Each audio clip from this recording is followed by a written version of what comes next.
କାମ ବାସନା ଜୀବନର ଗୋଟିଏ ମହତ୍ତ୍ୱପୂର୍ଣ୍ଣ ଅଂଶ ଅଟେ।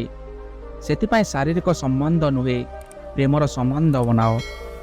ନମସ୍କାର ବନ୍ଧୁଗଣ, ପୁଣି ଗୋଟିଏ ନୂଆ ଭିଡ଼ିଓରେ ସ୍ୱାଗତ କରୁଛି। ଏହି ଭିଡ଼ିଓରେ ଜାଣିବା କି ଅନ୍ୟ ସ୍ତ୍ରୀ ପ୍ରତି ଆକର୍ଷିତ ମନକୁ କେମିତି କଣ୍ଟ୍ରୋଲ କରିବା। ତ ଚାଲ ଭିଡ଼ିଓଟିକୁ ଆରମ୍ଭ କରିବା ଏବଂ ଆରମ୍ଭ କରିବା ପୂର୍ବରୁ ଦୟାପୂର୍ବକ କାହାଣୀଟିକୁ ଶେଷ ଯାଏ ଶୁଣନ୍ତୁ। ଥରେ ଗୋଟିଏ ଯୁବକ ଗୌତମ ବୁଦ୍ଧଙ୍କ ନିକଟକୁ ଆସି ବୁଦ୍ଧଙ୍କୁ କହେ କି, ହେ ମହାତ୍ମା, ମୋ ମନରେ ସବୁବେଳେ ଖରାପ ଭାବନା କାହିଁକି ଆସୁଛି? ସେହି ଭାବନା ପୁଣି କାମ ବାସନାର। ସେହି ଖରାପ ଭାବନା ସବୁବେଳେ ମୋର ମନରେ ଆସୁଛି, ଯାହାକୁ ଭାବି ଭାବି ମୁଁ ମୋର ବହୁତ ସମୟକୁ ଏବଂ ଶକ୍ତିକୁ ନଷ୍ଟ କରିଦେଉଛି। ସେହି କାରଣରୁ ମୁଁ କେତେବେଳେ ବି ଶାନ୍ତିର ଅନୁଭବ କରିପାରୁନାହିଁ ଏବଂ ସଦାବେଳେ ମୁଁ ବିପରୀତ ଲିଙ୍ଗ ଉପରେ ଆକର୍ଷିତ ହୋଇ ମୋର ଶକ୍ତିକୁ ନଷ୍ଟ କରିଦେଉଛି। ଗୌତମ ବୁଦ୍ଧ ହସିଲେ ଏବଂ କହିଲେ, କ'ଣ ତୁମକୁ ଜଣାଅଛି କାମ ବାସନା କ'ଣ ଅଟେ?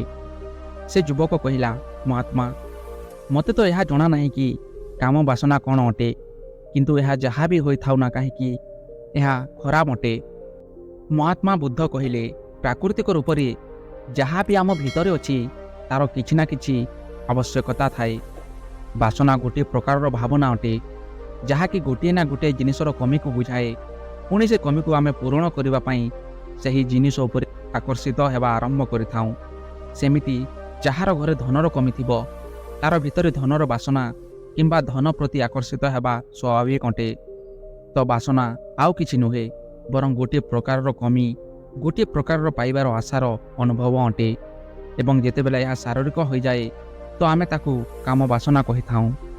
ଯୁବକ କହିଲା, ମହାତ୍ମା, ଏହା ତ ମୁଁ ବୁଝିଗଲି କି କାମ ବାସନାର ଅର୍ଥ କ'ଣ, କିନ୍ତୁ ଏହା ଆମ ଭିତରକୁ ଆସିଥାଏ କେମିତି? ଏହା ଉତ୍ପନ୍ନ କେମିତି ହୋଇଥାଏ? ମହାତ୍ମା ବୁଦ୍ଧ କହିଲେ, କାମ ବାସନା କେଉଁଠାରୁ ବି ଆସିନଥାଏ, କିନ୍ତୁ ଏହା ପ୍ରାକୃତିକ ରୂପରେ ଆମ ଭିତରେ ହିଁ ଥାଏ ଏବଂ ଏହା ଆମ ଭିତରେ ଥିବା ବି ଆବଶ୍ୟକ ଅଟେ, କାହିଁକିନା ଏହା ମଣିଷ ଜାତିର ପ୍ରଗତି କିମ୍ବା ବିସ୍ତାରର ଆଧାର ଅଟେ। ଯୁବକ କହିଲା, ମହାତ୍ମା, ଯଦି କାମ ବାସନା ପ୍ରାକୃତିକ ରୂପରେ ଆମ ଭିତରେ ଥାଏ ତ ଲୋକମାନେ କାମ ବାସନାକୁ ଖରାପ କାହିଁକି କହନ୍ତି?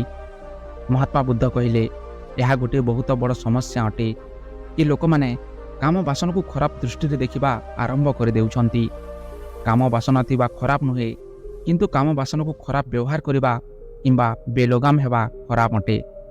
କେବଳ ସେହି କଥାକୁ ସବୁବେଳେ ଭାବିବା, କେବଳ ସେଥିପାଇଁ ଜୀଇଁବା, କେବଳ ତାହାକୁ ଜୀବନର ଲକ୍ଷ୍ୟ ବନାଇଦେବା ଖରାପ ଅଟେ।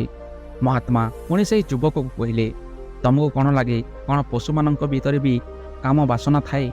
ସେ ଯୁବକ କହିଲା, ହଁ ମହାତ୍ମା, ତାଙ୍କ ଭିତରେ ମଧ୍ୟ ଥାଏ, କାହିଁକିନା ତାକୁ ବି ତାଙ୍କ ପିଢ଼ିକୁ ଆଗକୁ ବଢ଼ାଇବାର ଆବଶ୍ୟକତା ଥାଏ। ସେହିଠାରୁ ମହାତ୍ମା ବୁଦ୍ଧ କହିଲେ, ତେବେ ସେହି ପଶୁମାନଙ୍କ କାମ ବାସନାକୁ ଆମେ ଖରାପ କାହିଁକି କହିନଥାଉଁ?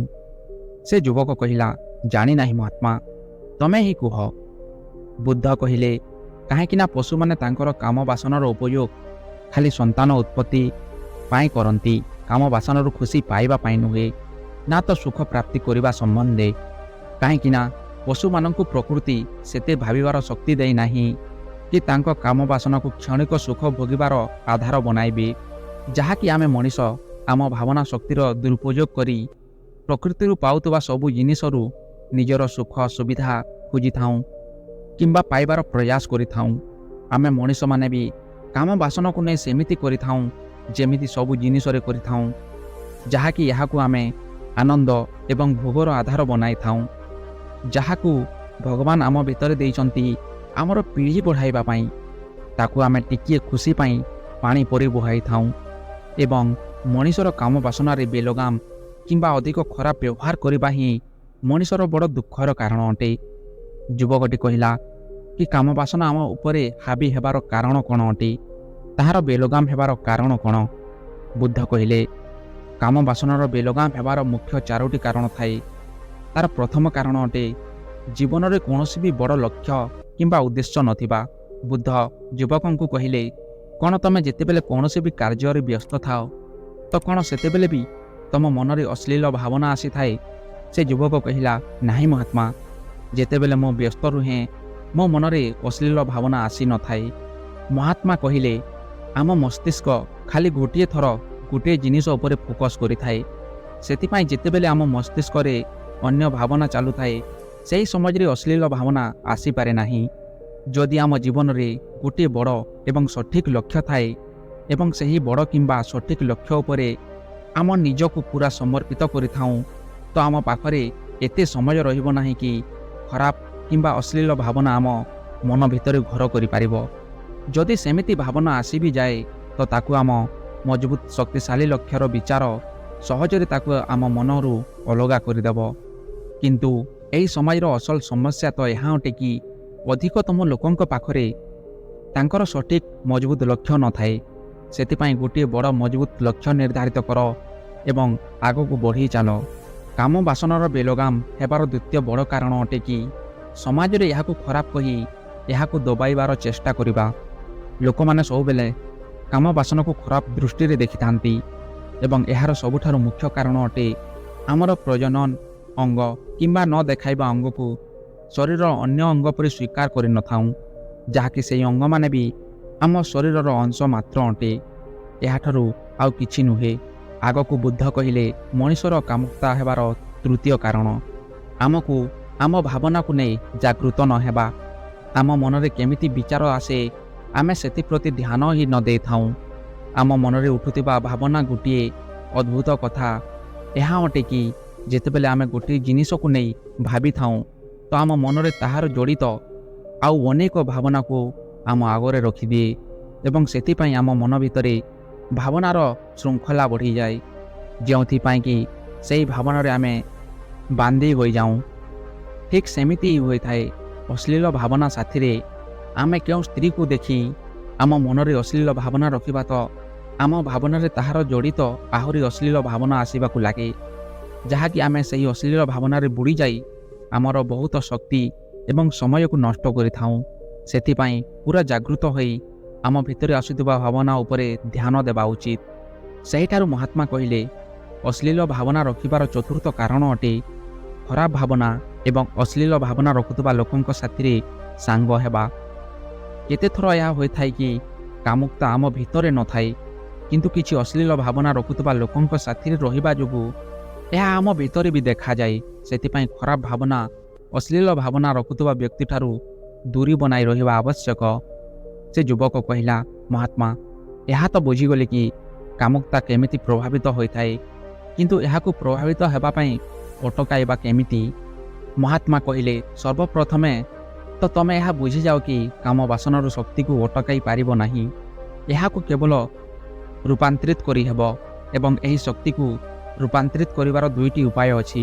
ପ୍ରଥମଟି ପ୍ରେମ ଏବଂ ଦ୍ୱିତୀୟ ଅଟେ ଧ୍ୟାନ। ଯେତେବେଳେ ଆମକୁ ସତ ପ୍ରେମ ହୋଇଯାଏ, ତ ସେତେବେଳେ କାମୁକତାର ଶକ୍ତି ଆମର ଖୁସି ଏବଂ ଆନନ୍ଦରେ ପରିବର୍ତ୍ତନ ହୋଇଯାଏ। କିନ୍ତୁ ଏଠି ତ ବେଶୀରୁ ବେଶୀ ଲୋକ ଶାରୀରିକ ସମ୍ବନ୍ଧକୁ ହିଁ ପ୍ରେମ ମାନନ୍ତି, ଯାହାକି ଶକ୍ତିକୁ ନଷ୍ଟ କରି ରୂପାନ୍ତରିତ ନୁହେଁ। କାମ ବାସନାର ଶକ୍ତିକୁ ଦେହ ଭିତରେ ରୂପାନ୍ତରିତ କରିବାର ସବୁଠୁ ସହଜ ଉପାୟ ଧ୍ୟାନ ଅଟେ। ଧ୍ୟାନର ବଳରେ ଆମେ ଆମ ଭିତରେ ଥିବା ଆନନ୍ଦର ସେହି ସ୍ଥାନରେ ସ୍ଥାପିତ ହୋଇଯିବା, ଯେଉଁଠାରେ କି ଦୁନିଆର ସବୁ ଭୋଗବିଳାସ ହୀନ ମନେ ହେବ। ଧ୍ୟାନର ବଳରେ ଆମେ ଏତେ ଉପରକୁ ଉଠିଯିବା କି ସେହି ସବୁ କାର୍ଯ୍ୟ ଆମକୁ ଛୋଟ ଲାଗିବ। ସେ ଯୁବକ କହିଲା, କିନ୍ତୁ ମହାତ୍ମା, ଧ୍ୟାନର ଆରମ୍ଭ କେଉଁଠାରୁ କରିବା? ବୁଦ୍ଧ କହିଲେ, ସର୍ବପ୍ରଥମେ ତମେ ନିଜେ ଏକୁଟିଆ ସମୟ ବିତାଇବା ଆରମ୍ଭ କରିଦିଅ। କାହିଁକିନା ଯେଉଁ ବ୍ୟକ୍ତି ଯାହା ସାଙ୍ଗରେ ବେଶୀ ସମୟ ବିତାଏ ତାକୁ ସେ ଅଧିକ ଜାଣିଯାଏ। ଯେତେବେଳେ ତମେ ନିଜକୁ ଜାଣିବା ଆରମ୍ଭ କରିଦେବ, ତ ସବୁ ଭୌତିକ ସୁଖ ତମକୁ ଛୋଟ ଲାଗିବ ଏବଂ ପୁଣି ଗୋଟିଏ ଦିନ ଏମିତି ଆସିବ କି ତମେ ନ ଚାହିଁବା ଆଗରୁ କୌଣସି ବି ଭାବନା ତମ ମସ୍ତିଷ୍କକୁ ଆସିପାରିବ ନାହିଁ। ସେହି କଥା ଶୁଣି ଯୁବକ ଜଣକ ବୁଦ୍ଧଙ୍କୁ କହିଲେ, ଧନ୍ୟବାଦ ମହାତ୍ମା, ଆଜି ମୋର ଗୋଟିଏ ବଡ଼ ଚିନ୍ତା ଦୂର ହୋଇଗଲା ଏବଂ କାମ ବାସନାରୁ କେମିତି ବଞ୍ଚି ହେବ ତାହା ବି ବୁଝିଗଲି। ତ ବନ୍ଧୁଗଣ, ଯେମିତି ପଇଡ଼ରୁ ପାଣି ତକ ବୋହିଗଲେ ପଇଡ଼ ନଷ୍ଟ ହୋଇଯାଏ, ସେମିତି ଆମ ଭିତରୁ ସେହି ଶକ୍ତିଟି ପାଣି ବୋଲି ବୋହିଗଲେ ଆମ ଶରୀର ନଷ୍ଟ ହୋଇଯାଏ। ସେଥିପାଇଁ କାମ ବାସନାକୁ ପ୍ରେମ କିମ୍ବା ଧ୍ୟାନରେ ପରିବର୍ତ୍ତନ କର ଏବଂ ଜୀବନରେ ଗୋଟିଏ ବଡ଼ ଲକ୍ଷ୍ୟ ରଖି ସେ ଲକ୍ଷ୍ୟରେ ନିଜର ବେଷ୍ଟ ଦେବା ପାଇଁ ଚେଷ୍ଟା କର। ସଦାବେଳେ ଧୈର୍ଯ୍ୟ ଏବଂ ବିଶ୍ୱାସ ନିଜ ଉପରେ ରଖିଥାଅ। ବନ୍ଧୁଗଣ, ଯଦି ଭିଡ଼ିଓଟି ଭଲ ଲାଗିଥାଏ ତ ଭିଡ଼ିଓକୁ ଗୋଟିଏ ସେୟାର କରନ୍ତୁ ଏବଂ ଅନ୍ୟ ଉପରେ ହସିବା ଆଗରୁ ମୋର ଏହି ଜାଦୁଇ ଦର୍ପଣ ଭିଡ଼ିଓକୁ ଦେଖନ୍ତୁ ଏବଂ କେମିତି ଲାଗିଲା କମେଣ୍ଟରେ ଜଣାନ୍ତୁ।